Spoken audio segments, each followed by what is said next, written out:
Welcome back to Talking Footy. Always a great honour to be joined by a legend of the AFL, a two-time premiership player of the West Coast Eagles, a coach of a premiership, also the West Coast Eagles. John Worsfold, thanks for your time tonight. Thank you. You hate to start with a big issue right off the top with the hard questions, but I need to go straight to it. Fantasia or Fantasia? Yeah, well, I don't use your surname that often at the club, but yeah, the inflection is with Fantasia. Okay. That's the European This is getting more confusing. I thought we cleared it up, by the way. We'll come back to it. John, it was a disappointing loss, obviously, on Friday night, but the big talking point of the game, which you weren't asked about in your press conference, because I don't know whether you're even aware of it at the time, was Rampygate. Now you've seen it, and what's your view on it, and do you think you were robbed of a victory? Yeah, it's my view on it, I suppose, is if something happens in the game, breaks a rule, you expect the free kick paid. If it's not paid, we all cop that umpires miss free kicks, but we don't really cop that umpires have a choice to decide, you know, a deliberate kick out of bounds. Was that really, you know, is that going to affect the game? If we were 25 points down, would that be different? So would he have paid the free kick, saying it's not going to influence the game? Essendon deserve a shot at goal because the bloke's broken the rule and we'll pay the free kick. The fact that it was going to influence the game, does that change the decision? I don't know. I'm not sure where it all sits with the umpire in question, but as coaches, we would like to know what the rules are. Do the umpires have a chance to say the 100-metre penalties, where a player gets a 50-metre penalty and someone runs alongside them, is that impeding the game? Or do they say, it's not really, get out of the way? You know, like Dane, get off the goalpost. Could have said to Devon Smith, Dev, get out of the way, otherwise I'll pay another 50, but he didn't. He decided he'll pay a 100-metre penalty. There was another incident, sorry, Das. That's the 100-metre penalty quickly, Mick, just as John's talking about at the moment. So that was a goal. Yeah, that cost a goal, but no one really cared because it was in the middle of the game. Yeah. That's the rules. You know, just pay it. If the shaking a goalpost or jumping a goalpost was at the 20-minute mark of the second quarter, is it a different decision? Yeah. So we just like to know what it is. Climbing up a post probably wasn't something though that you practiced over the summer. I mean, getting in the way, that 100 metres, and don't get me wrong, it is a harsh penalty. Cost you a goal. Absolutely. But why do the players continue? When we saw two of them on the weekend, both cost goals. Clearly, if it's 100 metres, it probably generally is. Yeah. They continue to get in the way, and people are blaming the rule. It's the player. I mean, Stringer shouldn't have thrown it on the ground. Absolutely. That was a definite 50, and Smith knew that you just get out of the way, Dar. So don't blame the rule. Blame the player, just like you're saying. And what about the goalpost? With the goalpost. No, that's exactly right. So is that... No, but we can weigh that one up. No, so I don't really care about changing the result of the game or anything like that, but it does put it in the grey area. If we're now saying that umpires can now make a decision on where's the game at, should we pay that free kick or not, it opens a pan. Do you ring the AFL this week? We should ask for some clarification? No. Not worth the call? No, not worth my time, no. But you were surprised by the explanation to what took place, obviously, at the weekend. Well, I only heard a little bit of the CEO say, yes, it's a free kick, but you don't pay it. You pay it. You know, I'm not sure when you pay it if it's a free kick. So you do have to rewrite the rule if you're not going to pay the free kick. So what about everyone also up in arms? So after that kick was made, your captain, Heppel, goes over and has a laugh with Myers or smiles, and everyone's saying that you're not allowed to smile. Yeah. What have you made of all of that? Yeah, you know, you look at that. Did he laugh? Did he smile? If you have a look at afterwards here, like right there, he's not happy. You know, have a look at that face there. Yeah. So when you stop it, when you take the photo, you geniuses can turn it into anything you want. You know, get the photo right when you want it. But what's the real issue there? Is the real issue that people are saying Dyson Heppel doesn't care about his club's result? Exactly what I said. Is that the issue? No, exactly. It's not? What's the issue? Exactly right. No. So we know what Dyson's like. We know how much he's passionate about the game, loves his footy clubs. Great young leader. There is no issue. There really is, other than people wanted to say whatever they want to say. Players shouldn't smile. John, you like your side. When Essendon's up and running, they play this great, aggressive, attacking brand of football, OK? Everybody wants to shut it down.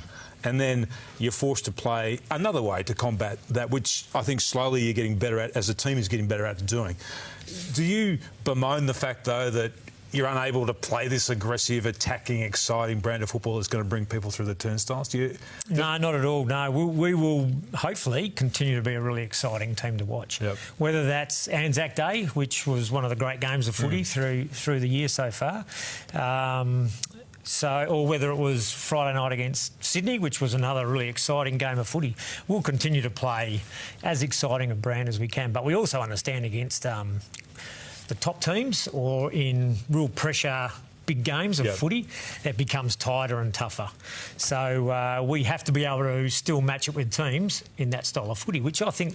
Do you reckon you're there yet? Well, we against Collingwood, it was a full-on arm wrestle for a whole game, and we probably... You know the old rule. If the game goes another 5 minutes, we win. It was just a good, hard game of footy, and we matched it with a team that is in red-hot form. So I think we can do that. We didn't win. That's our next step to start to get across the line in those games. You've been in the game for a long time, but great success in every area that you've been involved in. I was surprised by the amount of vitriol coming your way after 2 rounds of football. I've never quite seen that amount of negativity. Did it shock you? I mean, you've had challenges like everyone before, but has it ramped up more now than ever before? It depends. Like, for me, how do you hear it? So I don't read social media. Did you feel it? In the old days, I didn't go down the pub to stand at the bar and listen to people have their opinion, and they're all welcome to it. Now they put it out there publicly, and no, I didn't really. No, other than people, you could feel that people were looking at you going, "You're going all right?" And it's like, why? What's the issue? It only really affects you if you let it be in your circle of concern, which it certainly wasn't for me. I'm very confident in the job I'm doing, and very pleased with where we're taking the Essendon Footy Club, and excited about the success that's going to come. You would have had expectations at the start of the year. Have they changed?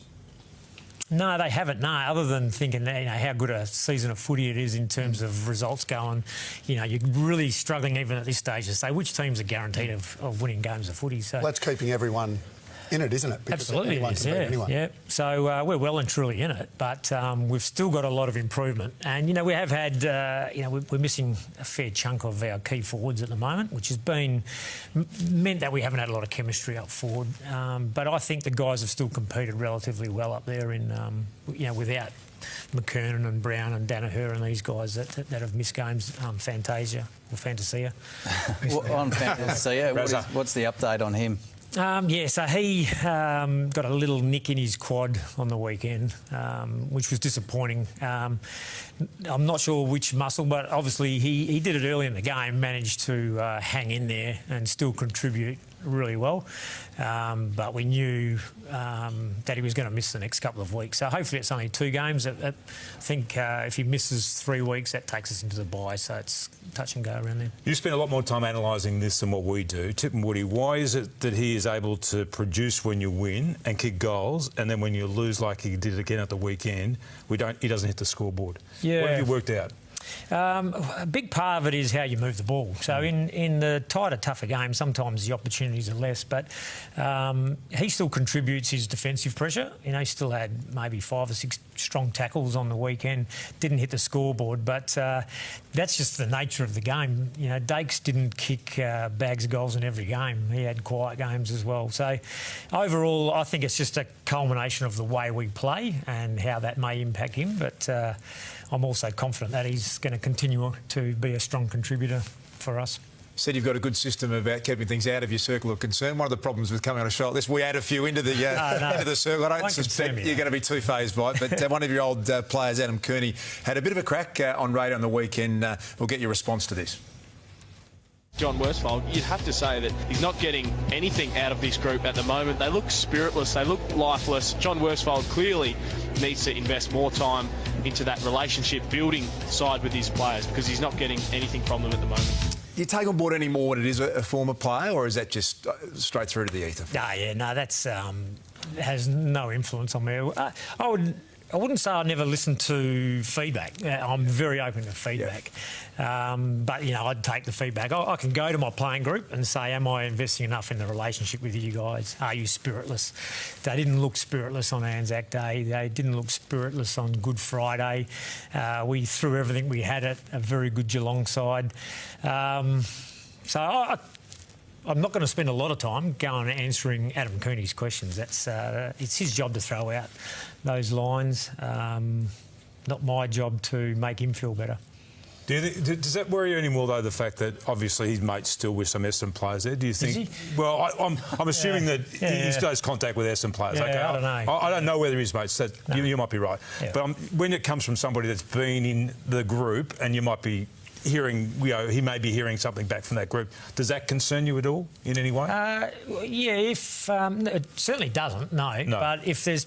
I have absolute faith that if there were players thinking that, they would come and talk to me about it. Absolutely. So are you... All the coaches, they're different. I get the feeling that a lot of coaches have sort of changed the way that they sort of approach the play. Would you describe yourself as a player's coach? Do you think... Yeah. If you had to describe yourself as that? What is that, though? No, well, I think there's this vulnerability that a coach now is showing the players. We know with Hardwick did it and Buckley's done it too, and they believe that's brought themselves closer to their players in some way. What way? Are you I'm a bit... In what way have they been vulnerable? Well, they've explained the fact that they've talked about their insecurities and all those sorts of things with their players. Yep. No, I don't know whether you have or not, by the way, but I'm just saying, is that a path that you've gone down as a coach? Or not? No. Look, I'm not going to go into everything I've done, but absolutely, I'm very open with our playing group. I share a lot with them. A lot, including my sense of humour. Yep. Like a lot of people would question that too. Coons may not think I'm a funny man. But, you just said the funniest thing I've ever heard you say. That's it. So you're lucky I'm letting you in my circle.